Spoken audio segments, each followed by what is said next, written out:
Buenas tardes a todas y a todes y a todos. No sé si habrá algún varón por ahí. Bueno, es un gusto hacer esta presentación de este nuevo módulo y la verdad que es una temática que cada vez se renueva con más virulencia, diría yo. Por lo tanto, creo que va a ser bastante productivo este intercambio. Así que, bueno, le voy a dar, antes que nada, la bienvenida a María Elena, que va a hacer la presentación institucional, como corresponde, y luego presentaremos a las panelistas. Bueno, muchas gracias. Quien acaba de abrir esta reunión es Patricia Galván, de la Regional Mendoza, de la PDH, y muchas gracias. Y yo simplemente agradecer nuevamente la presencia de todas y todos ustedes, decirles que sí, efectivamente este panel es particularmente importante, por la temática de los derechos de los pueblos originarios y particularmente de las mujeres de los pueblos originarios. Tenemos en Buenos Aires la presencia del Tercer Malón de la Paz, que viene con un reclamo muy fuerte desde Jujuy, desde el norte argentino, y la verdad que no he encontrado tanto eco y tanta solidaridad porque, bueno, la capital federal es una ciudad complicada. Estamos en el medio de una situación política extremadamente difícil, porque tenemos un acecho de los sectores conservadores, neoliberales, que vienen justamente a arrebatar los derechos consagrados y a impedir que mucho de lo que estamos reclamando todavía no se concrete. Así que en ese dilema nos debatimos, y bueno, y la PDH es y seguirá siendo un espacio de lucha, de defensa de derechos. No vamos a bajar los brazos y vamos a enfrentar lo que venga con toda fuerza y con toda convicción. Así que reafirmando este compromiso con los derechos tan postergados de las comunidades, de los pueblos originarios, les doy nuevamente la bienvenida y la dejo a Patricia Galván en la coordinación, junto con, está Gretel Galeano, está Patricia Dambiele, está Paola Latrigia, también compañeras de distintas regionales colaborando en esta clase.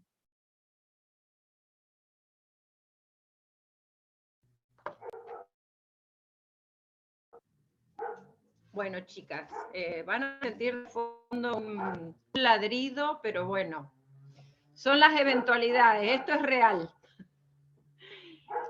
Quisiera, en primer lugar, darle la bienvenida a Vero, la Vero Garro.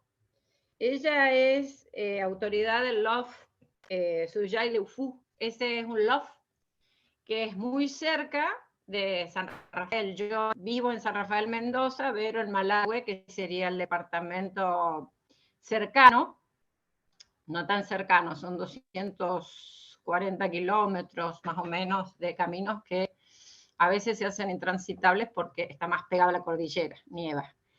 Y la verdad es que la presencia de Vero acá es fundamental, porque como si hay alguien que tiene vulnerados los derechos, son los pueblos originarios, y doblemente diría yo las mujeres de los pueblos originarios y los niños y niñas de los pueblos originarios.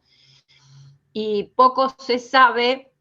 Si bien hemos abordado esta temática en otras regiones dentro de APDH, creo que va a ser la primera vez que la abordamos de esta forma, en un panel, la temática que tenemos acá cerca nomás, ¿no? En Malargüe. Por lo tanto, me parece fundamental la presencia de la Vero y que ella nos relate cuál es su experiencia y lo que han estado viviendo estos últimos años, y la verdad que admiro la fortaleza de estas mujeres para enfrentar a esta avasallante comunidad vecina, ¿no? Que de pronto se transformaron de vecinos en enemigos muy cercanos. Así que bueno, ella les va a contar los padecimientos y cómo están las cosas en estos momentos. Luego seguiremos con otras dos compañeras como para abordar otras temáticas en otras regiones, pero bueno, le damos la palabra en este momento a Vero. Marimari Compuché. Bueno, yo soy Verónica Garro, soy Tralay Cuyín de la comunidad Suyay Lufu. Nuestra comunidad es muy chiquita, somos 15 personas, los integrantes de la comunidad. Estamos ubicados, bueno, en Malargüe, como usted decía, Patricia, a 60 kilómetros de la ciudad de Malargüe. Y como para dar una orientación, estamos a 18 kilómetros del centro de esquí Las Leñas, antes de Las Leñas, en un valle. Es un valle muy bonito, pero es un valle muy difícil de vivir acá en el valle.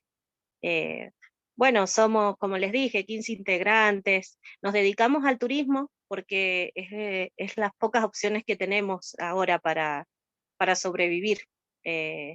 Nosotros perdimos un territorio muy grande, nuestra comunidad perdió un territorio que era el territorio ancestral de la abuela de mi esposo Helio, donde a ella hace muchos años la hicieron firmar con el dedo para ceder las tierras.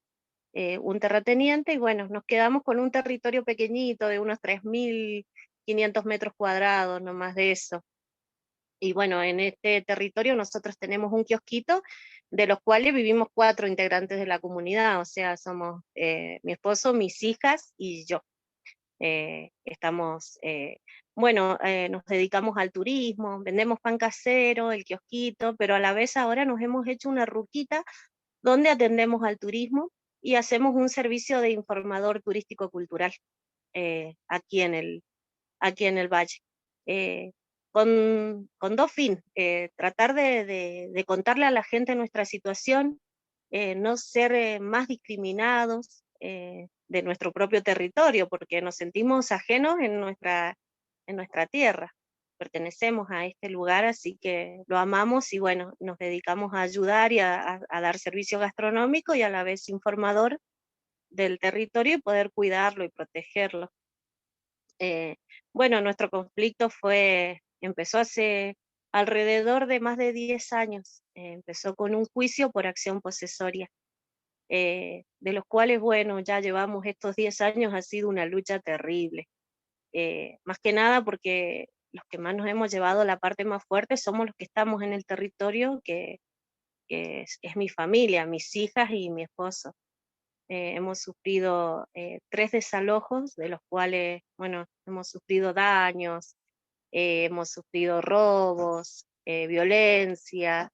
eh, Siempre he tenido que salir yo, por así decirlo, a defender el territorio porque por miedo a que lleven a mi esposo preso o que mis hijas sufran algún tipo de violencia o de maltrato.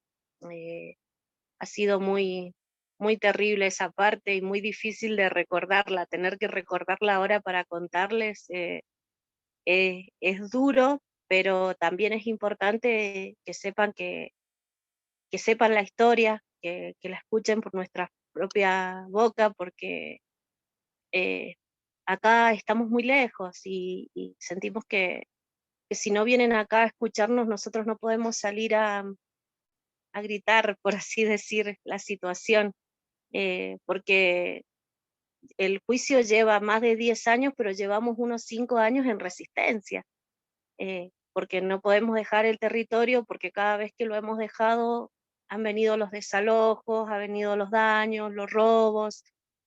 Entonces, esta forma que tenemos ahora de comunicarnos a mí me sirve mucho para poder contarles a ustedes todo lo que hemos pasado. Dado a esta situación que nosotros tenemos, aquí hay mucho poder, es una zona turística, hay muchos hoteles, cabañas, entonces esta gente que nos hace a nosotros el conflicto se ha dedicado a hacer que toda la gente que tenemos a nuestro alrededor se ponga en contra nuestro. Eh, eh, inventando lo que, bueno, lo que se sabe, que somos violentos, lo que dicen de la mayoría de los pueblos originarios, ¿no?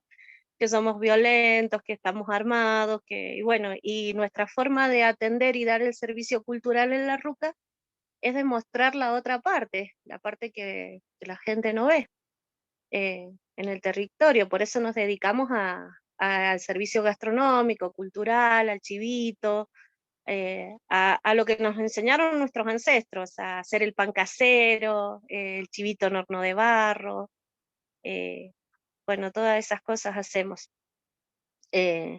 Pero como les digo, tener que resistir ha sido muy terrible, más que nada en lo que es salud, porque para hacer controles médicos, para hacer estudios médicos, ya sea para mí, para mi hija, nosotros tenemos que hacerlo rápido o bien o ir postergando para esperando que esto algún día se resuelva y bueno, mientras tanto se nos va pasando la vida. A eso hay que sumarle que también tenemos una prohibición de innovar, entonces tenemos que vivir con las condiciones que ellos nos imponen, las condiciones de vida que ellos nos imponen. Mi casa no está del todo terminada y es una zona inhóspita porque hay muchas temperaturas bajo cero, estamos en invierno, ahora este invierno ha sido un poco especial porque ahora en este momento habrán unos 15 centímetros de nieve aquí en el valle, entonces eso lleva a que es muy frío, eh, está bien, nosotros amamos el territorio, amamos la nieve, pero bueno, tenemos que tener condiciones dignas para poder vivir en el lugar, eso es importante aclararlo. Ahora estamos, por así decirlo, también un poco tranquilos porque, bueno, hace ya un año tuvimos la visita técnica, pudimos hacer el relevamiento territorial y bueno, eso nos ha dejado un poco más tranquilo con la situación. Ahora estamos esperando eh, la personería jurídica, eh, o sea, que salga en el boletín oficial, creemos y confiamos de que tiene que salir la personería jurídica. Y, y bueno, y el fin de esto es poder vivir en el territorio como lo hicieron nuestros antepasados, poder recuperar un pedacito de tierra de lo que nos quitaron, de lo que le arrebataron a nuestra comunidad, y, y poder conservar los molles, porque los molles es un lugar muy bonito, no sé si tienen el, el privilegio de conocerlo, pero es un valle muy bonito donde hay muchos animales en verano, hay mucha vida, mucha naturaleza, pero el fin de invadirlo de una forma lo está dañando, lo está lastimando y nuestra idea, nuestro plan a futuro es poder cuidarlo, poder defenderlo, poder limpiarlo, poder conservarlo. eh, pero bueno, esta lucha es como cuesta arriba, porque primero tenemos que defender nosotros, terminar de defender este pedacito de territorio como para poder proteger o cuidar eh, lo demás. Así que eh, ese es nuestro lema y también el de poder vivir en paz, lo hemos dicho muchas veces, poder vivir tranquilo sin estar resistiendo y sin estar en un conflicto permanente porque es como muy desgastante. No es vida llegar a tu casa y encontrar todos los muebles tirados del otro lado del río con todo lo poco que tenés, porque es muy poco, todo roto, todo dañado, y amar tanto este lugar al fin de sentirte preso en el lugar, porque, por ejemplo, nosotros salidas familiares o poder visitar a los demás integrantes de la comunidad, no lo hacemos porque nos sentimos que si salimos del territorio nos van a quitar la casa, nos van a romper, nos van a dañar o vamos a tener que volver a luchar para poder defender lo que nos, lo que nos rompieron, lo que ya nos pasó, no querer vivir lo que ya nos pasó. Y, bueno, eso es muy, muy, muy difícil de contarlo, porque por ahí yo tengo en mi mente todo con todos los detalles, como si todo lo que yo hubiese vivido, lo hubiese vivido ayer. Y en realidad llevo 10 años viviéndolo. Cada desalojo, cada conflicto. eh, Dijéramos, bueno, es un conflicto por usurpación, pero nuestro conflicto es por acción posesoria. Nadie ha resuelto el juicio de fondo, pero mientras tanto nosotros que somos el pueblo originario, somos los que decimos somos mapuches, o los que tenemos una forma diferente de vestir o distintas culturas, somos los discriminados o somos los ignorantes que no tenemos el derecho a poder eh, tener una justicia pareja o justa. Eh, Así que, bueno, eso es como en resumido toda la situación que nosotros vivimos acá en el territorio. Pero sí quiero aclarar que es muy lindo poder recibir la gente, poder recibir el turista, contarle cómo era antes de que los muelles cambiara como cambió, cómo era la libertad, la tranquilidad, eh, cómo se criaron nuestras hijas acá, cómo fue su vida desde niña, a pesar del conflicto y de la situación, cómo viven con esa tranquilidad, con ese amor por el territorio, y a la vez querer resolver este conflicto porque nuestras dos hijas se están haciendo grandes y no están viendo una solución. Conflicto que lleva muchísimos años y es como que se desaniman para poder seguir cuidando los muelles. Entonces nuestro miedo es que se cansen o que digan basta, me voy, me cansé y no poder vivir en este lugar que es lo mejor que nosotros le pudimos dar, porque vivir aquí en los muelles te lleva a tener tranquilidad, a tener paz, a poder verlas crecer, poder estar en todo momento ahí, no perderse detalle de la crianza de tus hijas. eh, Eso es todo lo positivo que tiene, pero no tenés que olvidarte de ese punto porque si no todo lo malo que te viene pasando te absorbe. Entonces nos tenemos que centrar en ese amor, en eso positivo que hay ahí en el territorio, ¿no? Así que, bueno, ustedes me dirán qué más les gustaría escuchar de todo lo que les he contado, si quieren que les cuente algo en específico, ya sea el conflicto o la situación de aquí del lugar. Yo, Vero, muchas gracias por este relato y yo sé que es un relato doloroso porque nos lo ha contado Vero, pero me gustaría que contaras, bueno, los amenazantes mapuches, que son además de la Vero y el Helio, son las nenas, que una tiene 18, ¿cuántos años tiene la más grandecita?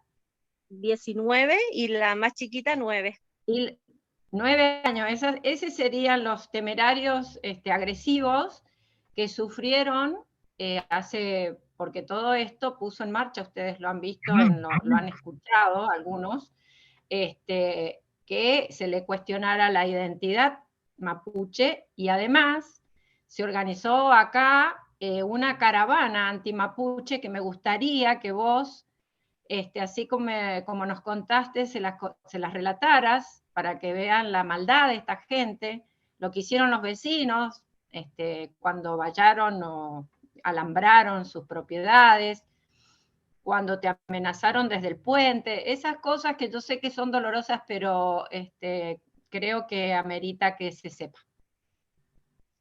Sí, bueno, para nosotros fue una gran noticia y un alivio poder hacer que se nos hiciera el relevamiento territorial. Entonces, lo festejamos, por así decirlo, pero con el miedo de poder de tener alguna alguna reacción de nuestra contra, ¿no? De la contra que teníamos en el conflicto. Y bueno, eso llevó a esa tan nombrada caravana antimapuche, que bueno, que se concentraron aquí en el puente de mi casa, que está a unos 50 metros de mi casa el puente, y con banderas argentinas como que nosotros no éramos de la Argentina. Para nosotros es todo lo contrario, nosotros amamos la Argentina, decimos somos mapuche porque somos preexistentes al territorio argentino, ¿no? Pero amamos este lugar y vemos que se lo están apropiando, porque la mayoría de ustedes sabe que Las Leñas no es argentino, Las Leñas es de un malayo. Entonces, nosotros defendemos el territorio argentino. Bueno, fuimos rodeados con camionetas, con banderas argentinas, donde los cuales se paraban y a todo el turista que venían decían que nosotros éramos terroristas, que no dejábamos que el lugar progresara, al contrario, nosotros queremos que el lugar progrese, pero cuidándolo, protegiéndolo, porque la tierra para nosotros es muy importante, es muy importante preservar el agua, preservar la vegetación, la naturaleza, respetarla. La tierra no es nuestra, nosotros pertenecemos a la tierra y tenemos que dejar que esta tierra, que le dejemos a nuestro futuro, a nuestros hijos, a nuestros nietos, a las demás generaciones que vengan, que sigan conservando y respirando y cuidando lo que le dejamos. O sea, no somos dueños de explotarla al fin de devastarla. Igual, esa caravana eh, fue por un lado muy negativa, porque sentirse atrincherados en tu propia casa es fatal. Pero a la vez mucha gente se paraba en mi casa a comprar pan y decían, una caravana que venía de San Rafael, y le decía yo, es en contra nuestra, nosotros somos los mapuches pero está bueno son ustedes, pero pará, porque vos no tenés cara de mapuche. Y no sé qué quiere ver la gente, te quieren ver con la pluma, con el taparrabo, cómo te quieren ver. O sea, un mapuche no tiene derecho a tener DirecTV, no tiene derecho a tener Wi-Fi, comunicación. Decir que sos mapuche tenés que ser ignorante, no tenés que saber leer. No sé cuál es el fin de, de, de que te vengan a tu casa y por el simple hecho de que te ven una huenú afuera, una bandera mapuche, se den el derecho de discriminarte o hacerte menospreciar, o yo que soy mapuche no tengo derecho a esquiar o a ir a darme las aguas termales del hotel. Para nosotros las aguas termales son curativas, son sagradas, se ha usado por muchos, viene de nuestros ancestros las aguas termales, y no poder usarlas o tener que pagar como un turista, eh, todas esas cosas son como un plus a todo el conflicto que venimos teniendo. Entonces como que la caravana fue terrible, pero fue como un puntazo más para nosotros.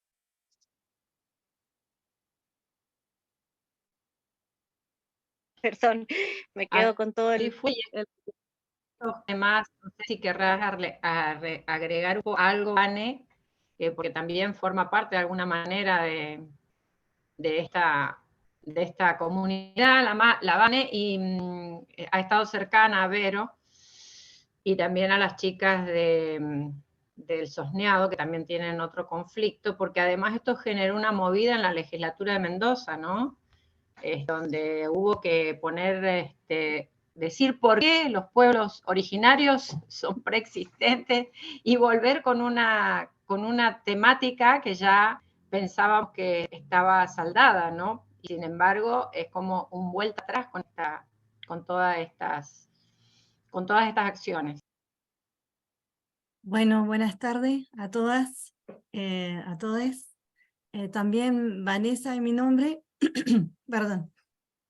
Sí tengo esa doble pertenencia de estar en la organización Malalhueche, que reúne a las comunidades mapuche del sur mendocino, en realidad de Malargüe y de San Rafael, y a su vez soy parte de la PDH, de la Regional Mendoza. Así que un placer estar acá.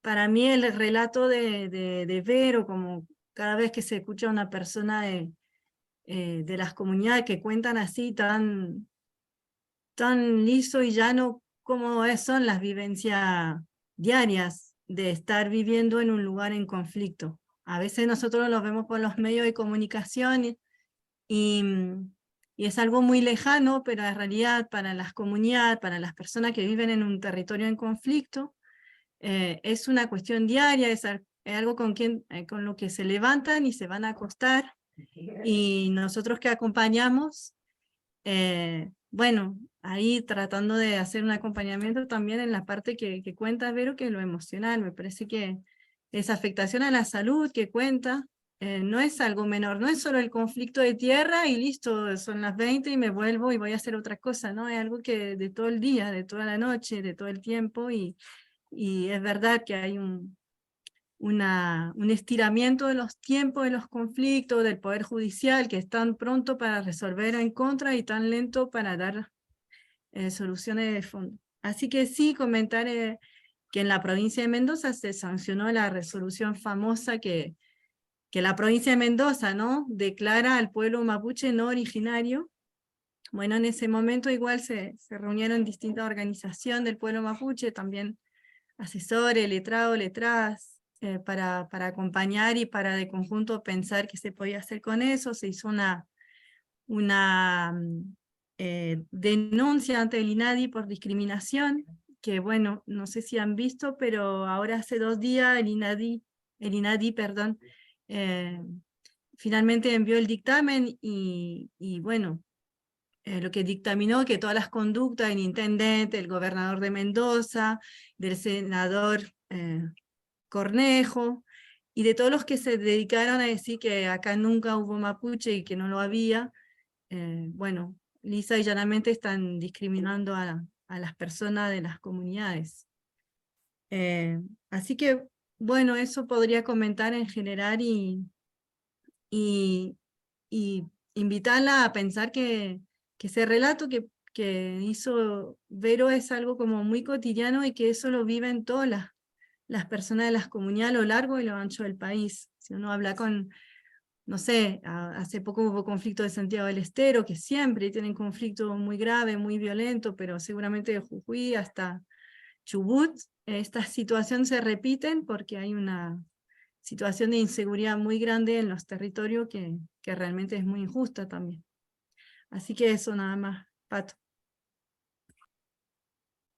Gracias, Vane. Bueno, después también tenemos, como todos estos conflictos de tierra, tienen también un trasfondo donde se quiere, digamos, se plantea la mega minería, ¿no? Es el caso del otro Lof del Sosneado, que es cercano, donde ahí el trasfondo es el otro. Quieren apropiarse de tierras porque quieren hacerse cargo de la explotación minera, y esa va a ser, es otro conflicto que está ahí, con esto, digamos, justamente lo que vive estas personas que habitan estos lugares, es ese miedo constante a que en medio de la noche puedan aparecer estos sicarios, diría yo, que destruyen sus propiedades, y la verdad que hay que vivir con ese conflicto día a día. Bueno, yo vi que por ahí estaban haciendo algunas preguntas, que por ahí, no sé si sería por ahí conveniente que Vero las contestara. Quien las pueda ver, Gretel, no sé si Gretel o Paola, ¿quién me las preguntas? Ahí justamente Paola, una vez que terminen las 3 exposiciones, ahí va a abrir el espacio para el intercambio con las compañeras. Así ahora, ¿te parece? Le damos espacio a Deolinda, que ya se encuentra en el Zoom. Bien, Bueno, gracias, cómo no. Sí, ahí yo Muchas dejé gracias, escrito Vero, entonces te en el quedás chat. esperando. dejé escrito en el chat que dejen todas las preguntas, consultas, propuestas y demás, tanto acá en el Zoom y también lo seguimos en Facebook. Al finalizar, vamos a tratar de leerlas todas, ¿sí? Como dijo Gretel, gracias Patricia y a las compañeras que están exponiendo. Bueno, compañeras, bueno, ahora vamos a presentar a Deolinda Carrizo. Le pregunté cómo querés que te presente, me dijo como quieras, así que la voy a presentar como quiero. Bueno, la Deolinda es campesina indígena, militante del MOCASE, conocemos algo del MOCASE, Vía Campesina Argentina, y un poco también la propuesta para Deolinda es que nos cuente las experiencias que viven las mujeres en estos territorios en constante conflicto. Así que, bueno, Deo, te damos la bienvenida y esperamos tus palabras y el intercambio. Gracias. Buenas tardes a todas, a todes. Es un gusto verlas, bueno, por la pantalla. A veces los viajes son largos y la cuerpa a veces lo agradece. Bueno, como decía Patricia, soy de una comunidad que es una comunidad que está a 30 kilómetros de donde estoy ahora en este momento. Es una comunidad de pueblo originario Viblela. Empezamos en la época del bisabuelo y sin duda mucho más antes también la lucha, pero en esa época, finales de los 70, la conflictividad por la tenencia de la tierra era como un pan de cada día para muchas familias, al haber una estructura que lo permitía, ¿no? Los desalojos silenciosos, también toda esa construcción del estereotipo social orientado al campesino, al indígena, bueno, las formas y métodos utilizados para callar la lengua propia, bueno, un sinnúmero de situaciones, justo en el perro de mi hermana, ahí.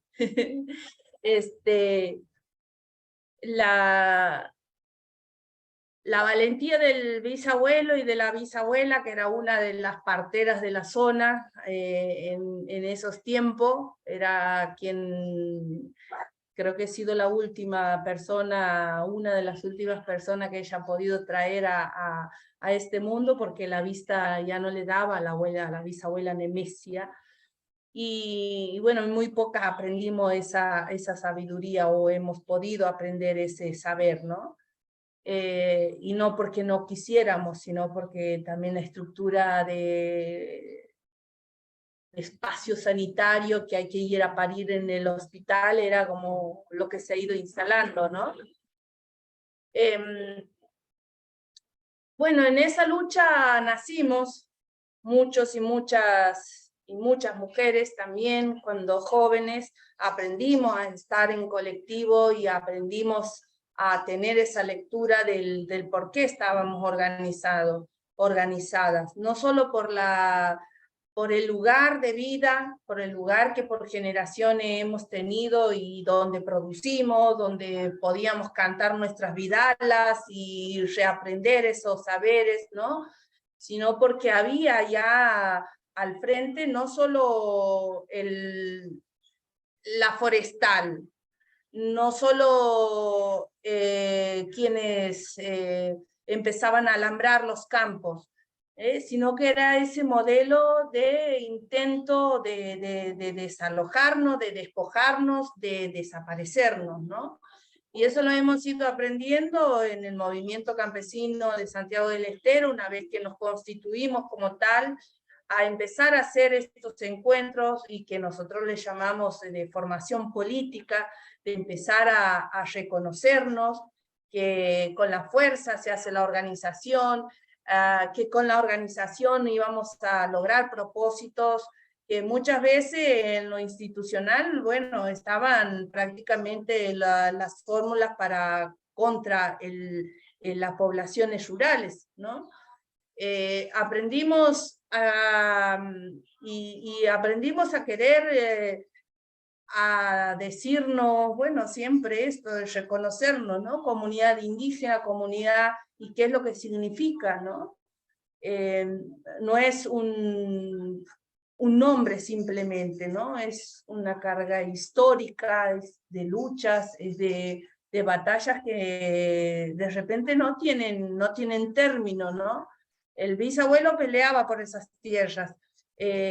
Hoy los bisnietos y los tataranietos continuamos resistiendo ahí, porque todavía intentan despojarnos de ese lugar. Y hemos quedado en un pedacito de territorio, parte del territorio se han ido apropiando y hoy es una isla en nuestro lugar, una isla de monte, y es donde se guarecen, bueno, los animales, los hormigueros, la guasuncha, vas a ver el chancho del monte que le llamamos. Vizcacha ya casi no hay porque la han eliminado con agrotóxico, porque las vizcachas a la noche salen a comer raíces y comían las raíces de la soja. Entonces, y es ahí donde de repente a veces nuestra producción se ve afectada por la fumigación. Bueno, nuestros vecinos son eso, empresarios con grandes extensiones de tierra, pero ahí seguimos dando la batalla, y así como la comunidad, muchas otras familias a lo largo y ancho de la provincia que, bueno, vienen resistiendo, ¿no?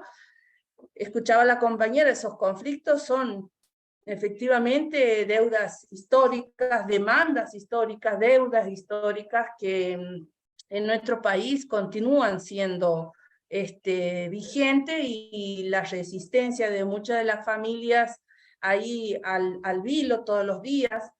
Como movimiento nosotros hacemos parte también de un proceso nacional que es el Movimiento Nacional Campesino Indígena, y participan ahí organizaciones de varios territorios, territorialidades, y ayer en la comunidad de Palmasola, en Jujuy, estaba un empresario rompiendo, destrozando el rancho de 4 familias que intentan despojarlo, ¿no? Y es justo en una punta de donde ya empieza la parte de la que sería como la selva, ¿no? Esa punta que limita mucho con este llano del Gran Chaco americano, ¿no?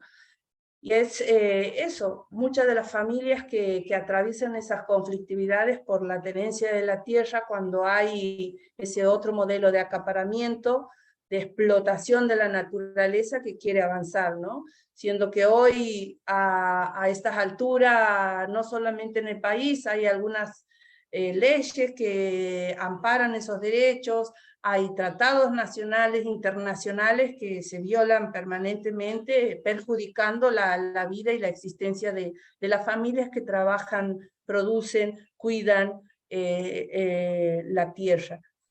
Y así que en eso andamos.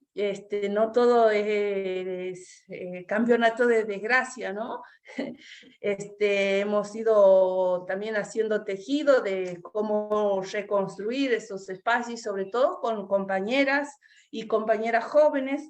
Implementamos en el 2007 la Escuela de Formación, que es una tecnicatura de agroecología, donde muchos jóvenes y jóvenes no solamente de las comunidades campesinas, indígenas, sino del barrio populares participan, y ahí es otra fuente, de alguna manera, de conocimiento, de intercambio de saberes que estamos haciendo y potenciando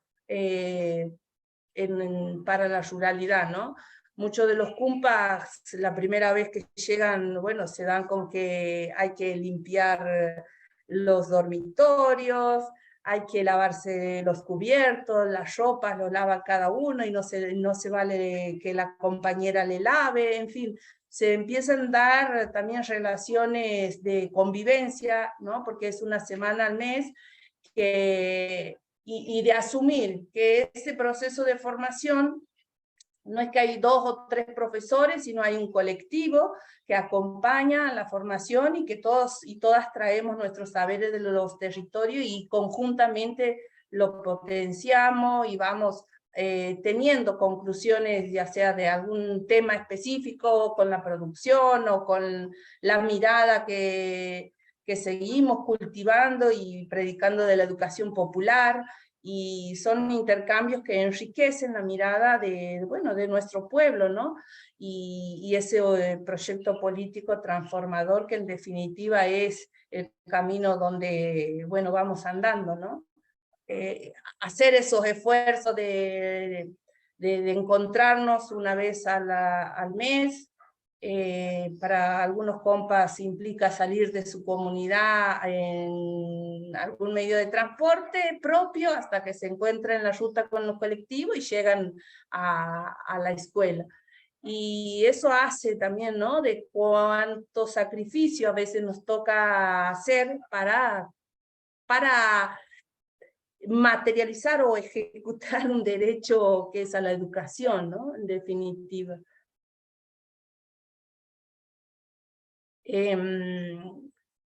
No sé, yo estoy más abierta a preguntas.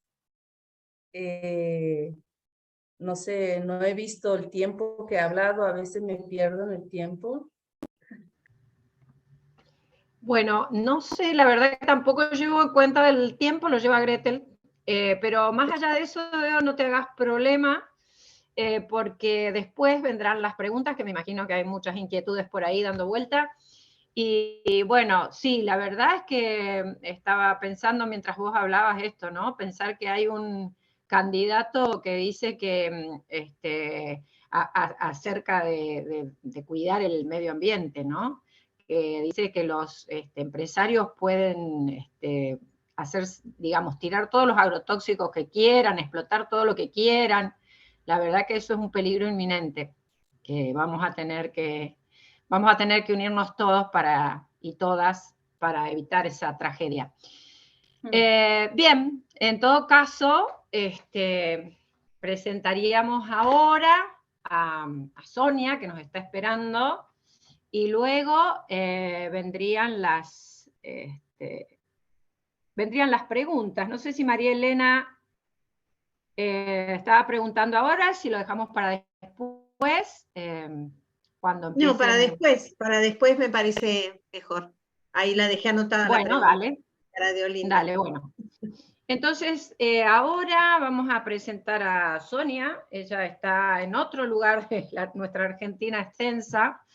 Yo pensé que estaba en el norte, ¿no? Sonia está en nuestra querida Patagonia. Tengo una hija por ahí yo viviendo, justamente en Chubut. Bueno, Sonia también me pasó como dos presentaciones, una más académica y otra más para la casa, diría yo. Y me gustó esta, pero voy a tomar algo que me pareció relevante en su otra historia, que tiene que ver con que ella es también profesora de historia, ¿no? Qué importante ahora recuperar para la historia de dónde venimos, porque ahí está la esencia de dónde venimos, ¿no? Que de eso se trata.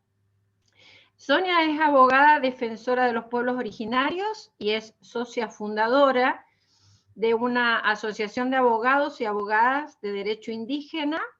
Es asesora de nuestra PDH Central, además es docente universitaria y coordina la Cátedra Libre de Pueblos Originarios, Afrodescendientes y Migrantes de la Universidad Nacional de la Patagonia, San Juan Bosco.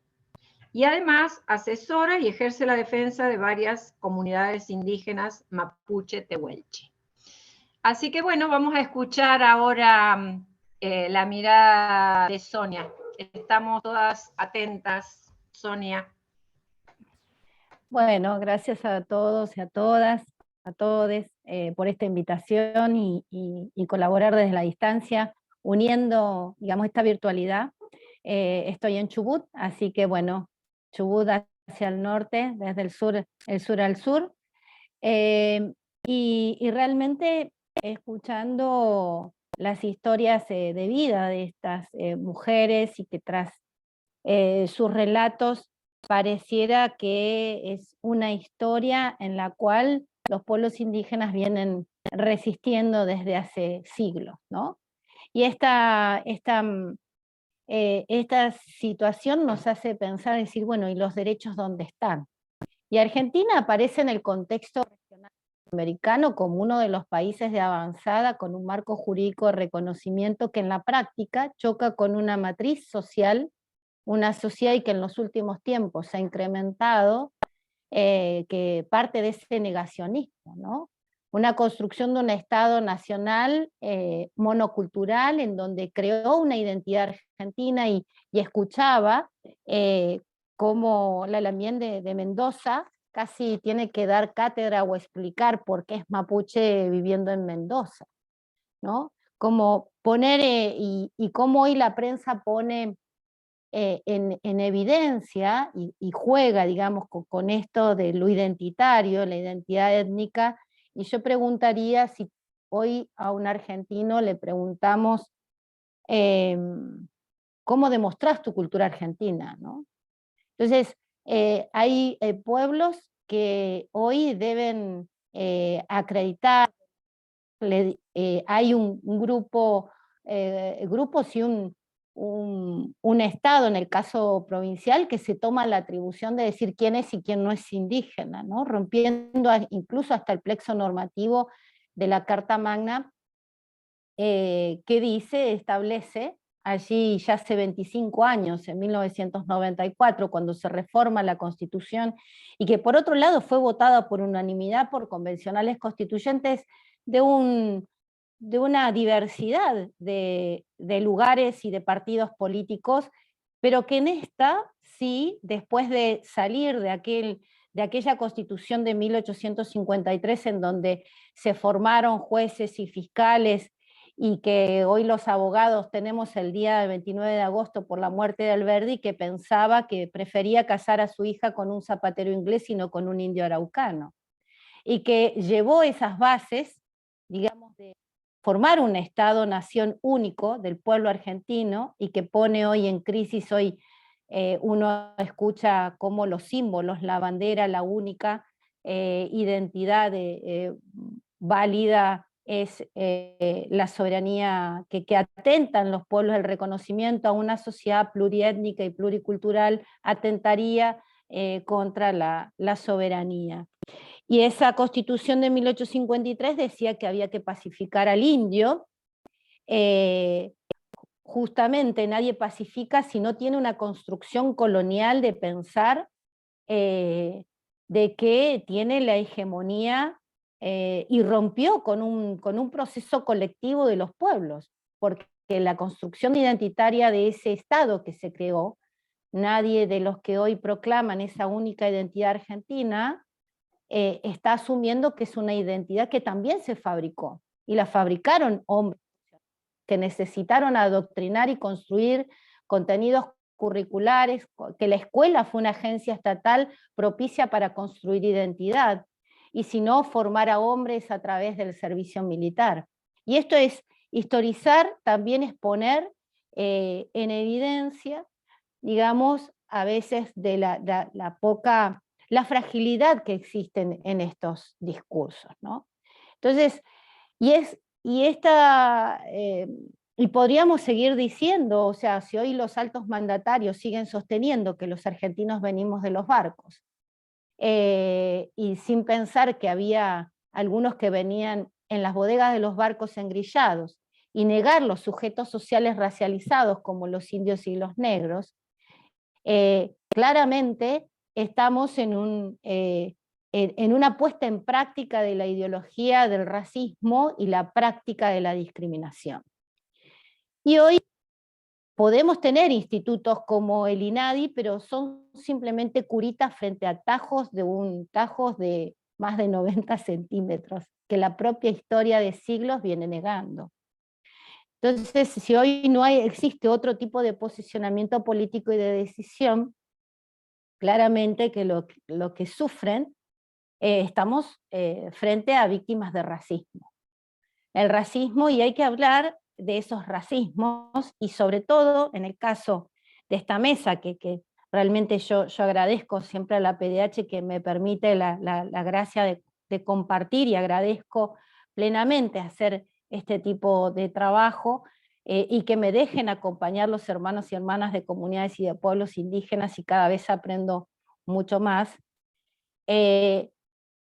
Y claramente que cuando hablamos de los derechos humanos de los pueblos indígenas, pero hablar de las mujeres, las niñas indígenas nos interpela a que hay un marco jurídico aún más grande y donde la interseccionalidad, digamos,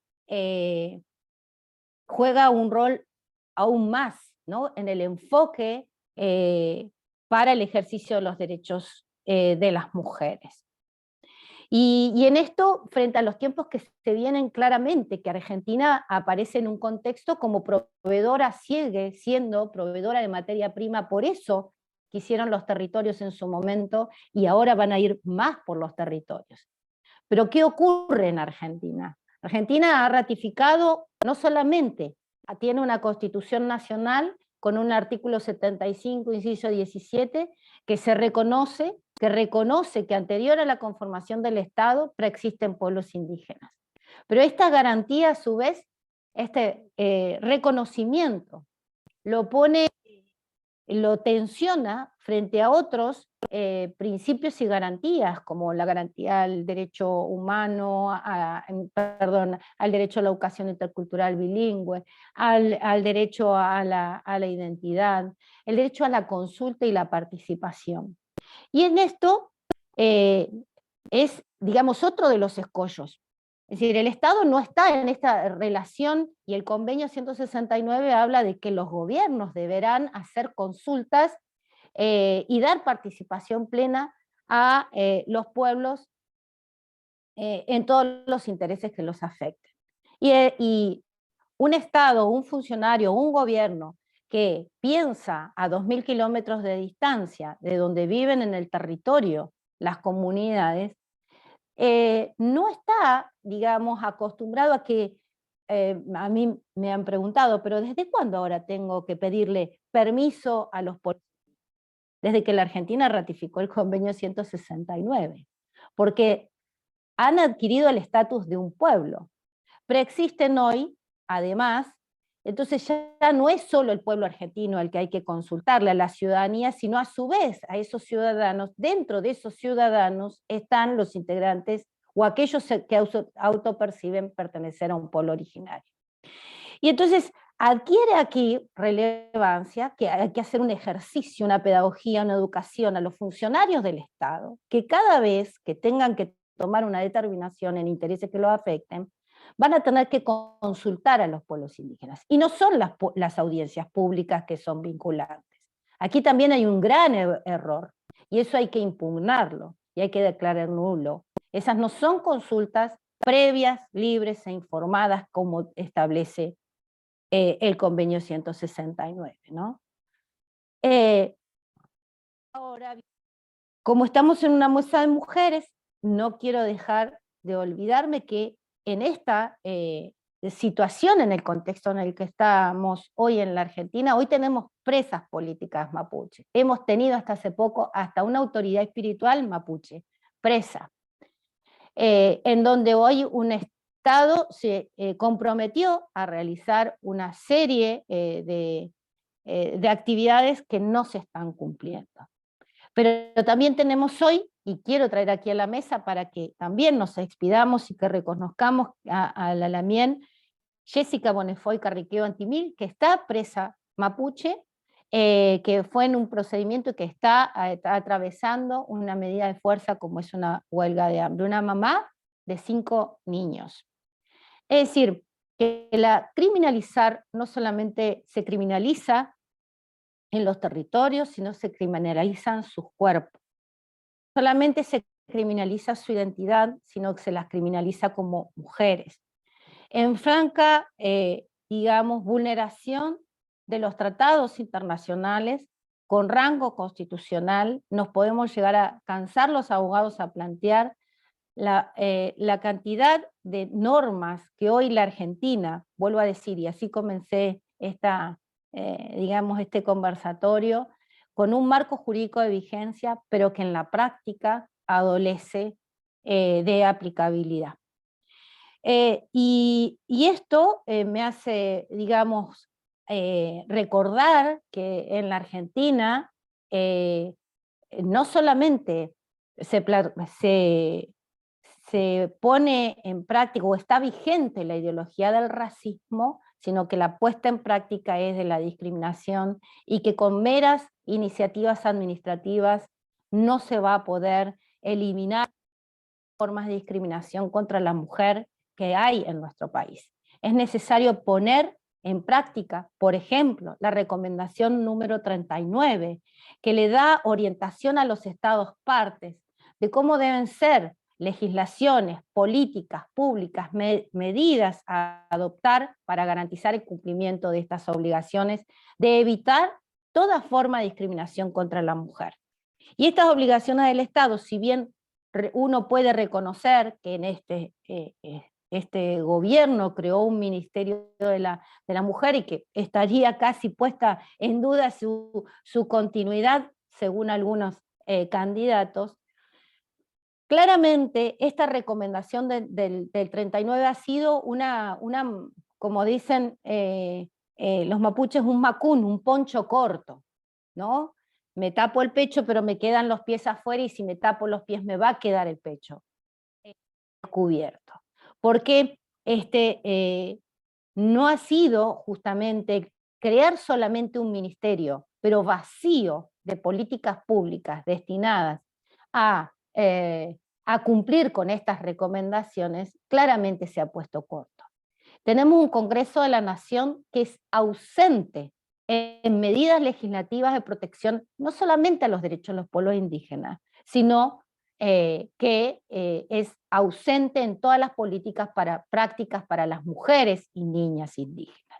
El Congreso de la Nación hace años que no está asumiendo, no solamente porque no hay una participación política en el ámbito del Congreso y no se ha permitido un movimiento indígena que pueda pensar las formas de participación política que tiene el Estado argentino, porque ha tenido que defenderse de la identidad, del derecho a la identidad y a cómo se autopercibe, por lo cual desgasta y resiste en los territorios, como han explicado las compañeras, sino que tenemos un Congreso ausente de decisiones, de tomas de decisiones, de consulta a los pueblos indígenas, de dictar medidas legislativas que los susceptibles de afectarlo en sus intereses.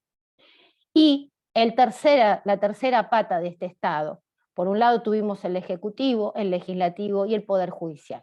El Poder Judicial ha sido la maquinaria y la puesta en marcha de criminalizar todos los derechos que puedan reconocerse, sobre todo en materia de tierras y territorios.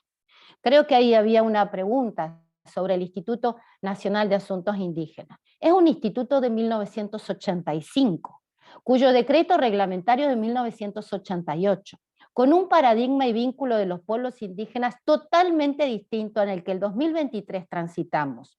Es más, no se había sancionado, ni siquiera se había reformado la Constitución Nacional. Por lo tanto, ese instituto hace, digamos, un replanteo, y quienes lo van a hacer son los miembros de los pueblos indígenas. Nosotros podemos tener una opinión, o desde nuestra puesta en práctica, de lo que, digamos, podamos pensar sobre el instituto. Yo prefiero quedarme con esto y que sean los propios movimientos indígenas lo que replanteen, pero sí llamo a la reflexión que es un instituto que incluso, fíjense, y bueno, tuve la suerte de ejercer en su momento la defensa del lonco Facundo Yoneshuala, por lo cual él dijo muchas veces en sus alegatos, nosotros somos su asunto.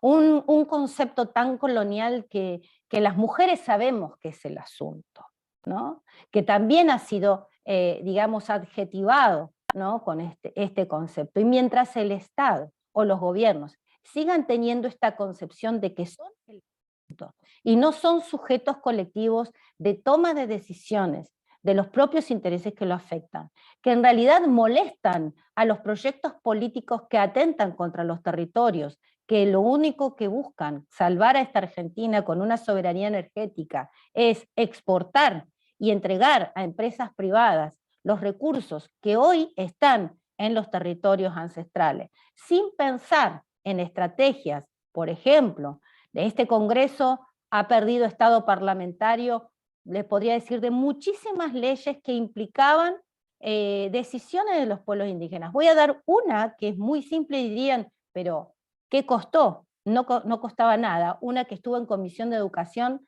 La ley de educación superior en nuestro país no incluye pueblos indígenas y afrodescendientes. Perdió estado parlamentario porque los diputados, el Congreso de la Nación no tuvo quórum para tratar la adenda, la incorporación, que la educación superior también es para pueblos indígenas y afrodescendientes, lo cual da muestra de ese racismo epistémico que sufren las instituciones estatales. Pero vamos más profundo. No se pudo tratar la ley de propiedad comunitaria indígena, no se pudo tratar la continuidad de la ley 2660 que le ponía un freno a los desalojos hasta tanto se hiciera un relevamiento territorial de las ocupaciones tradicionales públicas y que lo hacía el INAI como ente centralizado o podía hacerlo descentralizado. Y con esto voy, digamos, como terminando, ¿no? También, independientemente de nuestro marco jurídico, otra de las cuestiones que atentan a los movimientos y que pareciera que los movimientos de los pueblos indígenas en la Argentina estuvieran fragmentados es el federalismo que sufre la Argentina. El federalismo implica que a su vez de la Constitución Nacional tengamos constituciones provinciales y que cada congreso decide, en el caso no hay prácticamente provincias que sus tierras fiscales estén entregando títulos de propiedad comunitaria indígena. Porque la propiedad comunitaria indígena está reconocida en la Constitución Nacional, está en los tratados que ha ratificado la Argentina. La posesión indígena es diferente a la posesión civil y tiene calidad de título. No obstante, en la Argentina, o en algunas provincias, los sectores más tradicionales que pretenden los territorios de los pueblos indígenas, o las empresas extractivas, o el uso de los ríos, digamos, no les convence este marco jurídico. Y vayan las contradicciones. Pasado estar en mediaciones con empresas mineras canadienses, en donde en Canadá sí respetan a las naciones indígenas. Es más, tienen el estatus jurídico de nación y estatus jurídico de pueblo, y en los territorios indígenas aceptan la consulta y participación previa, libre, informada, anterior, antes de iniciar cualquier proyecto extractivista o de prospección minera. Cosa muy distinta que como fallan los controles en la Argentina. En la Argentina el gobierno le entrega la concesión a manos privadas y son las empresas las que hacen ese trabajo, empresas privadas. Y aquí está la situación, es que el que debe consultar y no podrá, debe consultar a los pueblos indígenas, a las comunidades, es el Estado. Y no pone esta cláusula a las empresas y no las controla. Por lo cual aquí se produce otro tipo de criminalizaciones que han llevado digamos, a las cuestiones penales que conocemos los que trabajamos en estos temas. Bueno, aquí paro porque creo que ha sido bastante y estoy dispuesta a hacer las preguntas.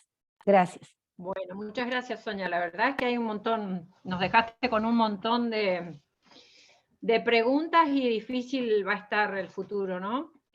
Justamente estaba pensando, claro, las empresas canadienses, como no pueden explotar allá, vienen y explotan acá, porque la mayoría de las empresas mineras son canadienses, ¿no? Y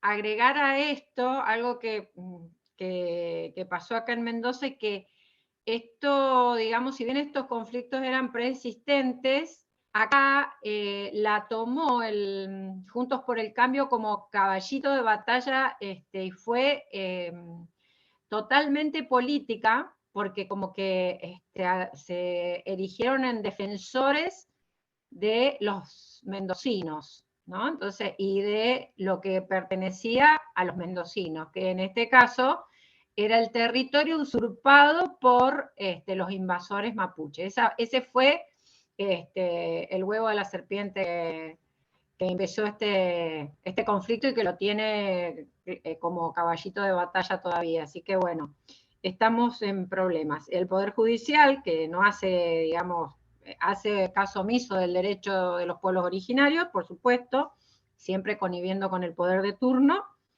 Y la verdad que acá por lo menos fue muy poca fue una parte minoritaria de la comunidad académica la que dio su apoyo al cuestionamiento de la identidad, de la identidad indígena. Así que bueno, son varios puntos que tenemos ahí para desarrollar. Bueno, Bueno, chicas y chicas, pasamos. justamente Paola nos va a leer las preguntas dirigidas a las 3 panelistas. Muy bien, gracias Patricia. Sí, primero hay saludos para todas realmente de todo nuestro país, como siempre la participación federal, para Verónica, para Vanessa, para Yolinda, para Sonia, ¿sí? Felicitaciones por las exposiciones. Y también en las preguntas voy a seguir más o menos el orden en que fueron desarrollándose tanto acá en el Zoom como también en el Facebook, que se está transmitiendo en vivo. Para Verónica, quizás lo contestaste parte de esta pregunta sobre el juicio de acción posesoria de pueblo mapuche. Pregunta Andrea, ¿quiénes han prohibido innovar y por qué motivos? Bueno, nosotros, como así dice, tenemos un juicio por acción posesoria. Como la terrateniente que lleva adelante el juicio es una ex camarista, es una ex jueza, lo que ellos hicieron, nos pusieron una cláusula de no innovar, pero pagando un juicio a futuro. O sea, como que pagaron el juicio a futuro para poder poner esa cláusula. Y en ese momento nosotros todavía no estábamos con la organización Malalhueche, que tiene el servicio jurídico, que son los abogados que nos defienden en este momento. Estábamos con un abogado que estaba ahí ya como a jubilarse, porque esta mujer se encargó de que nosotros no consiguiéramos abogado en todo lo que era Mendoza, nadie se quería enfrentar a ella. Entonces, un abogado ahí que estaba por jubilarse nos defendió, pero bueno, no nos indicó cómo teníamos que hacer con esa cláusula y quedó ahí vigente. Entonces, esa cláusula está desde que comenzó el juicio y está ahí, no podemos innovar, tenemos que vivir en las condiciones que ellos dicen que vivamos. Bien, bueno, ¿Puedo preguntar algo? Paola, no, porque como abogada me gustaría, digamos, toda medida cautelar tiene una caducidad, así que sería interesante, pero que en todo caso no puede estar, me dicen que hable más fuerte, pero me parece que la cautelar no puede estar por un año y si no han interpuesto el juicio principal. Así que bueno, y por otro lado, saber que el decreto, si tienen relevancia, pueden desalojar por el decreto que dice que impide los desalojos. Pero nada más te lo dejo como inquietud. Bien, gracias. Muchísimas gracias, Sonia, importantísimo aporte. Bueno, también para Vero, también Rosa comenta que el Presto hizo un terrible y bochornoso video que fue denunciado al defensor del público, ¿sí? Por toda esta acción. Creo que va unido un poco a lo que dijo recién Sonia, ¿no? Ivanov. O sea, creo que la cuestión legal y demás en las denuncias que se hicieron. También hay mucho agradecimiento y felicitaciones por lo que han expuesto, y que todo esto también está sucediendo en el norte del país, por ejemplo, en la provincia de Jujuy, ¿sí? Este pensamiento colonizante tan fuerte, tan presente. También nos pregunta María Elena para Yolinda, ¿qué medidas de apoyo económico real necesitan las comunidades para avanzar, para garantizar el buen vivir? Demasiado, ¿no? Te pregunté. Sí. A ver, algunas cuestiones, porque Diolinda tiene mucha experiencia en el trabajo de la tierra, ¿no? En la agricultura.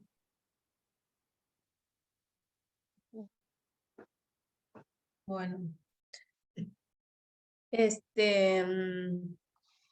¿Cómo lo Creo que ves vos, más no? claro, para mí atraviesan como varias cuestiones, bien decía Sonia, todo ha sido una caracterización de en qué, dónde nos encontramos, ¿no? Existe esta estructura no solamente racista, patriarcal, capitalista, estamos, digamos, colonizadora. Creo que primero estas transformaciones que vemos, ¿no? A ver, o sea, necesitan plata para tener el buen vivir, y capaz que yo te voy a decir, no sé, sí, quizás, no sé, te puedo tirar un monto, pero no es la prioridad de repente de lo que se reclama, que son esos derechos donde un pueblo sean respetados sus cosmovisiones, su forma de vivir, sus prácticas ancestrales y la misma naturaleza, o sea, no la vemos como mercancía, y a nuestro buen vivir no pasa por eso tampoco, ¿no? Que lo veamos, ¿no? Como también nos trae esa forma de colonización mental, también pensarnos que la solución pasa por ahí, ¿no?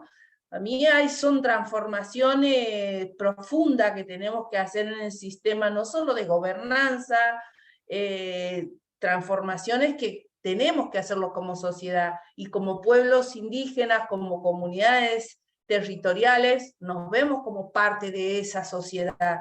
Reconstruir nuestro lazo social significa eso, volvernos a organizar, recuperar valores, la confianza, la solidaridad, muchas cosas que tenemos que tenerlas fuertes para hacer que esto continúe destruyendo a nuestros pueblos, ¿no?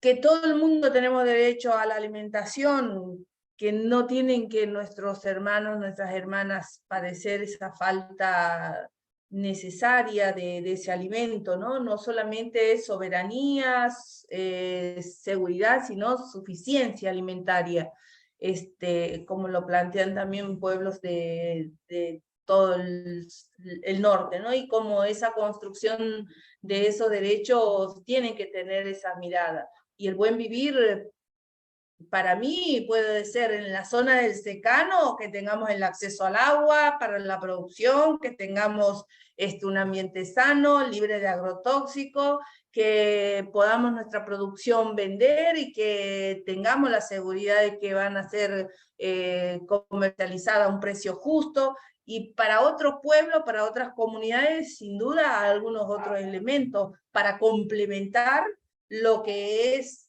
nuestro sentir, pensar, practicar del buen vivir, ¿no?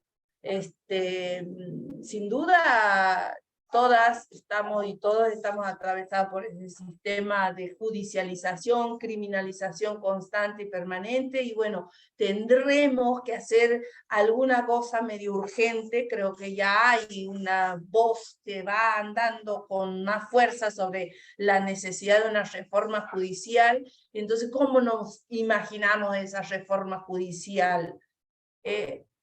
Yo me imagino de repente que también sean incorporadas nuestros sistemas de cuidado de repente ante situaciones que por ahí no están reconocidas en ese sistema jurídico hegemónico, ¿no?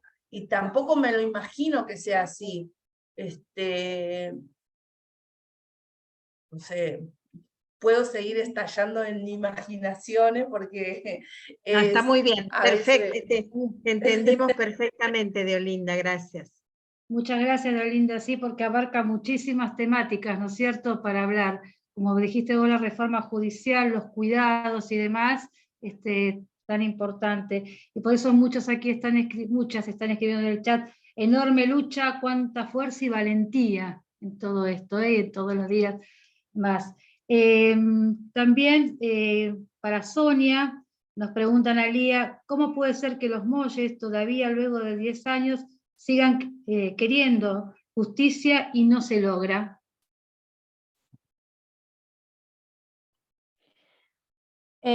Porque el Poder Judicial es parte de la mecánica, la herramienta de la puesta en práctica de esta política estatal. Yo traté de decir que este Estado tiene 3 cabezas, Poder Ejecutivo, Legislativo y Judicial, y que en algunas cuestiones articulan para que esto así funcione, y articulan en contra del reconocimiento de derechos. Es decir, no desaloja el Poder Ejecutivo, lo hace el Poder Judicial, con toda la estructura y el apoyo y el acompañamiento.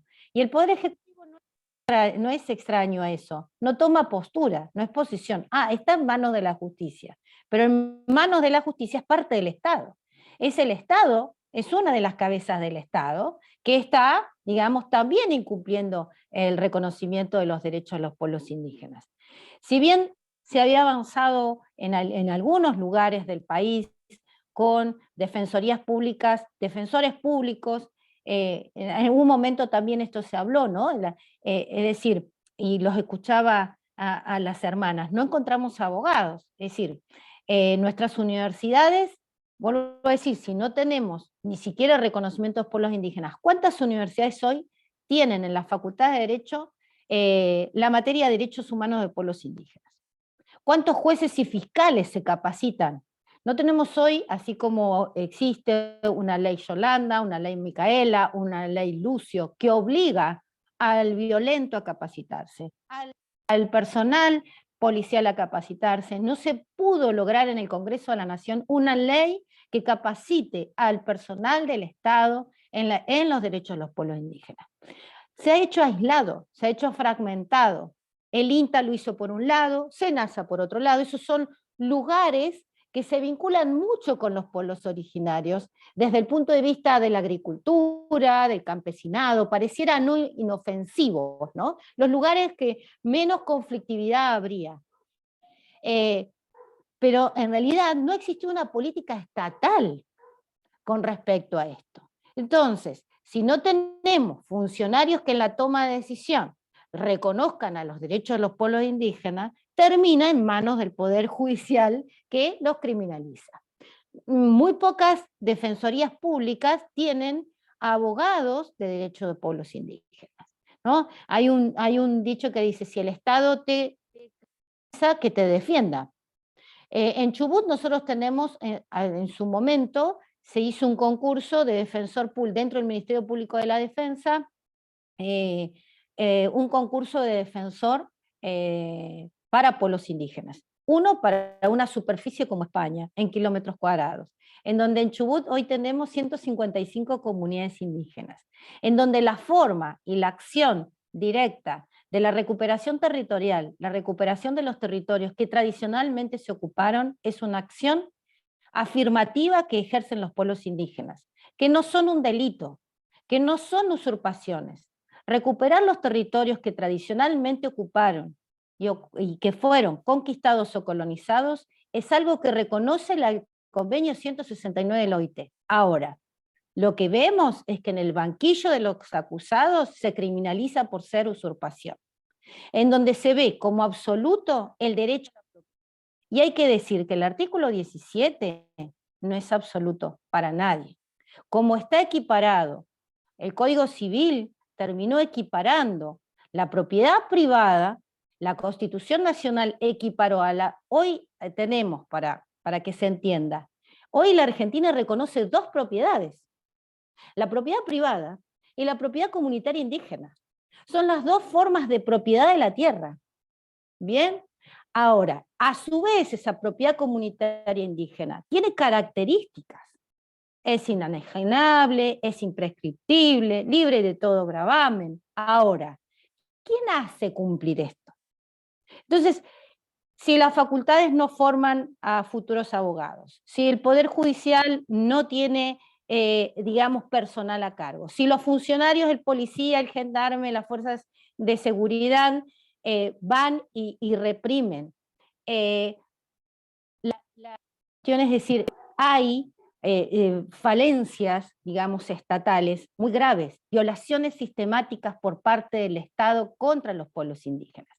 Y contra las mujeres indígenas aún más, porque tienen roles y costumbres dentro de sus comunidades, ¿no? Ejercen roles muy específicos y funciones. No, lo decía recién la hermana que hablaba, se vinculan con una cosmovisión diferente con la naturaleza, se vinculan con el entorno, tienen un enfoque que a su vez debe ser garantizado, ¿no? Y esto es como una cebolla, ¿no? Las capas de una cebolla que van teniendo una sumatoria, digamos, de derechos. Entonces, por esas características específicas, hay que poner en práctica políticas que eliminen todas las formas de discriminación para las mujeres y las niñas. Y esto hay que ponerse a trabajar. Bueno, muy clara y esclarecedora, Sonia. Aquí justamente Ayelen nos comenta desde Salta que el acceso a la educación de las mujeres y niñas wichi es muy diferente al de los hombres de la comunidad. Por ejemplo, las niñas hacen articulación en nivel inicial con sus mamás que solo hablan wichi y maestras de inicial que no son intérpretes. Muchas niñas deben pedir ayuda a sus amigos o hermanos para poder interpretar a sus maestros y maestras. Esto como tratarlo también. Bueno, siguiendo con las preguntas, para Verónica Garro, María Elena consulta, las mujeres mapuches u otros pueblos originarios, ¿se vive la violencia de género como nos pasa en otros territorios? Yo creo que sí, a flor de piel. Aquí la violencia es desde la policía, desde las instituciones. Aquí el municipio de la ciudad de Malargüe, la municipalidad de Malargüe, con el simple hecho de saber que yo quiera habilitar algo, directamente yo tengo las puertas cerradas, no se dignan ni siquiera a ver qué puedo presentar yo. Yo todo lo que yo tengo, no tengo nada habilitado. Es violencia verbal, violencia no física, pero sí, que la sufrí en los desalojos. Tenían derecho a golpearme, pero yo no podía golpear ni podía hacer nada, porque si no la violenta era yo. Entonces sí, yo creo que sí, se sufre como en todos lados, y más nosotras, la de los pueblos originarios, creo que la sufrimos más todavía. La emocional, todo tipo de violencia. Las violencias, ¿no? Pero las violencias que están en todo el territorio, lamentablemente. Para Sonia, creo que igual lo comentaste, lo desarrollaste en tu exposición, pero igual te hago la pregunta que dejó María Victoria. ¿Cuál es el rol del Instituto Nacional de Asuntos Indígenas en el empoderamiento de las comunidades y en defensa de sus derechos? Sí, en parte lo que contesté es que no se le puede pedir más al Instituto Nacional de Asuntos Indígenas en función de cómo está, desde cuándo se creó y que está, hablando en un término bastante criollo, desguazado. Ha perdido legitimidad, hacia adentro y hacia afuera.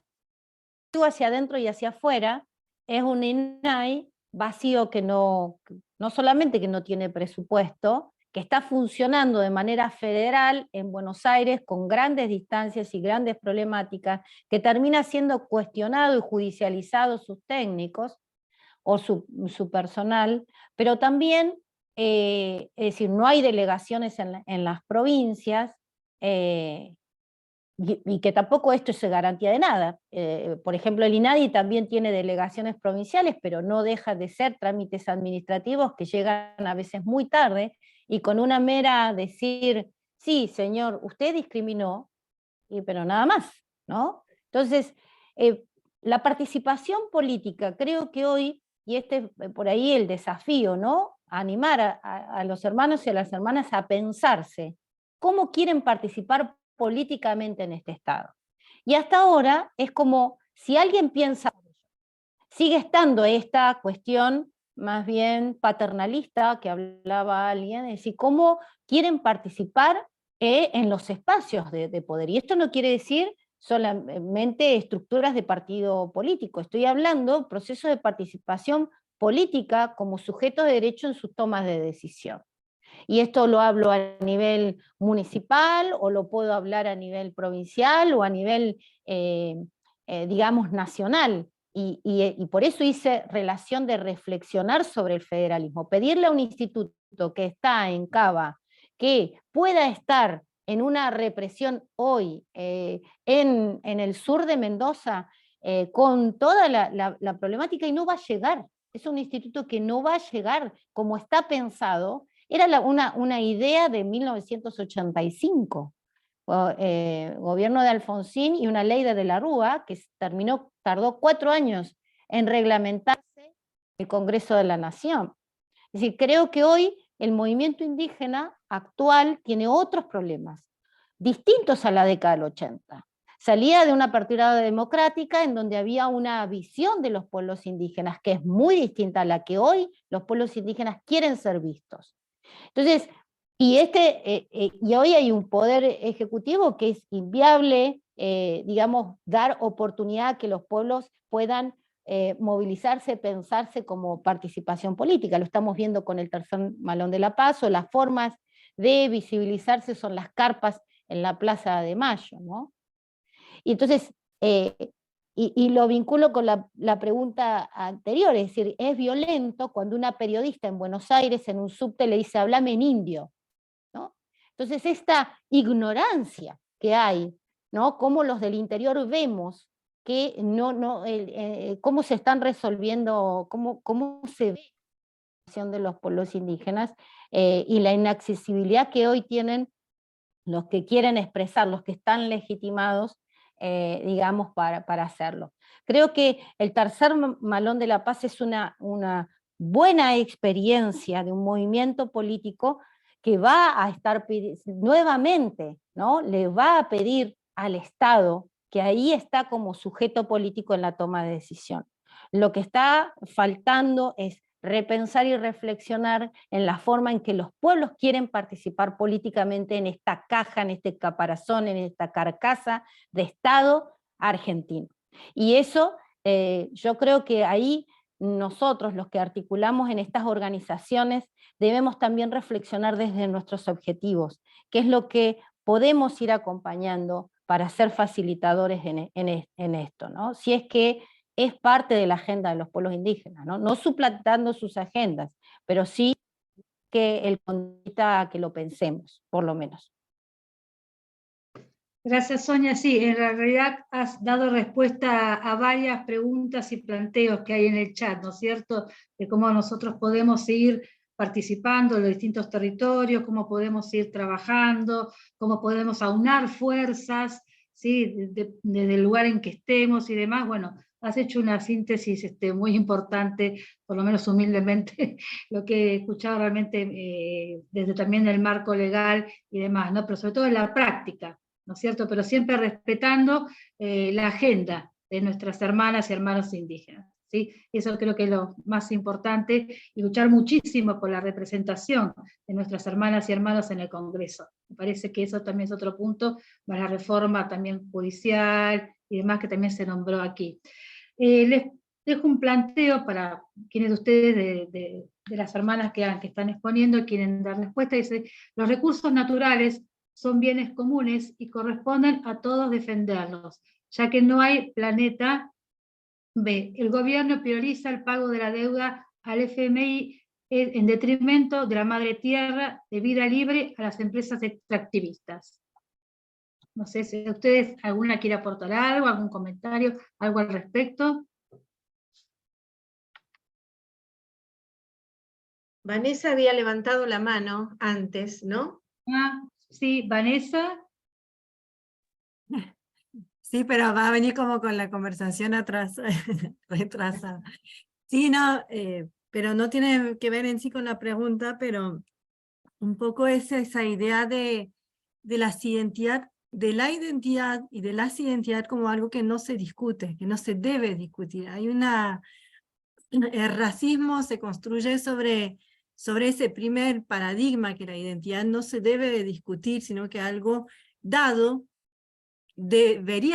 pareciera ser algo dado, y sobre todo indiscutible. Cuando habló Sonia de autopercibido, acá en Mendoza, ahora es casi un término para reírse, cuando en realidad en la legislación vigente, el término autopercibido justamente es la manera de decir que nadie le dice al otro o a la otra cuál es su identidad, sino que la identidad justamente sale de nosotras mismas. De hecho, creo que ahí hay un vínculo con el tema del género, ¿no? Se ha puesto en discusión el género, las identidades, la construcción de la identidad y del género mismo. Hay una reacción de la sociedad también en relación a eso. Y por ejemplo en Mendoza ahora hace poquito salió lo del dictamen del INADI, fue la ocasión para que vuelva a hablarse del tema en los medios, y ponían lo autopercibido entre comillas como en un término despectivo, ¿no?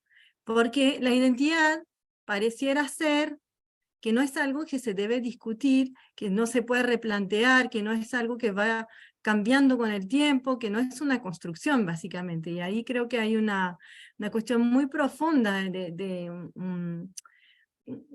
una época muy conservadora, un discurso muy conservador en relación a eso y muy reaccionario, ¿no? La cuestión de fondo es la parte, lo constitutivo, que el racismo de una sociedad que nació sobre su colonialismo, sobre genocidios, sobre cuestiones que finalmente son difíciles de aceptar y de hablar, y que los negacionistas hoy son más de moda que los que se replantean cuestiones. Acá en Mendoza, con toda esa discusión, este año se empezó a decir, bueno, la sociedad mendocina es muy hipócrita.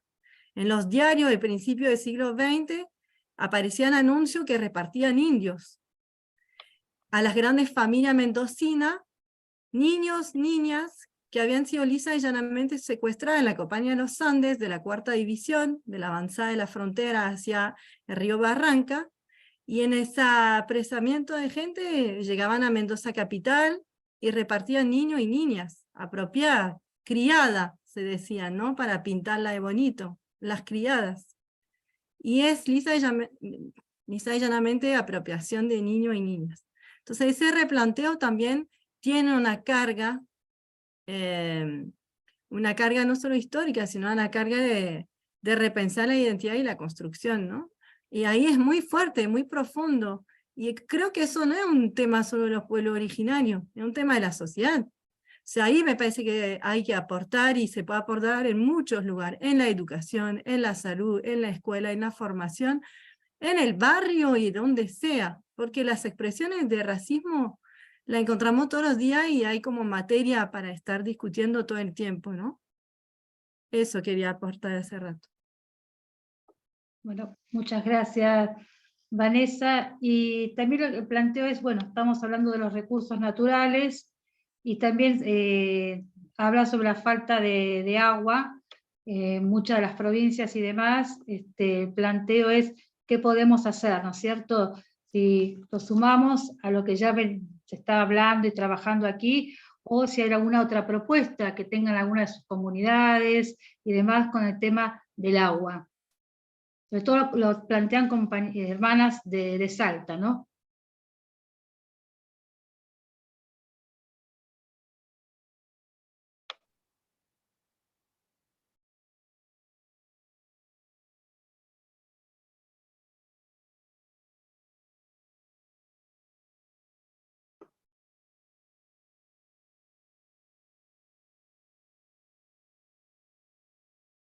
Bueno, lo dejamos con la suma en todo el trabajo del colectivo que estamos hablando, el tema de los recursos naturales, y sumamos el tema del agua, y también nos hablan sobre pensar la invisibilización de los pueblos originarios en la base, así como lo fue el silenciamiento también del feminismo durante tanto tiempo.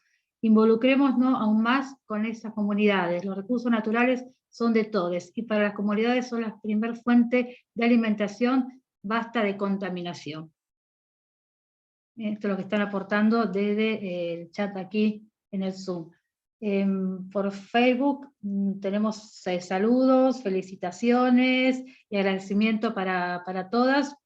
Preguntas específicas no hay.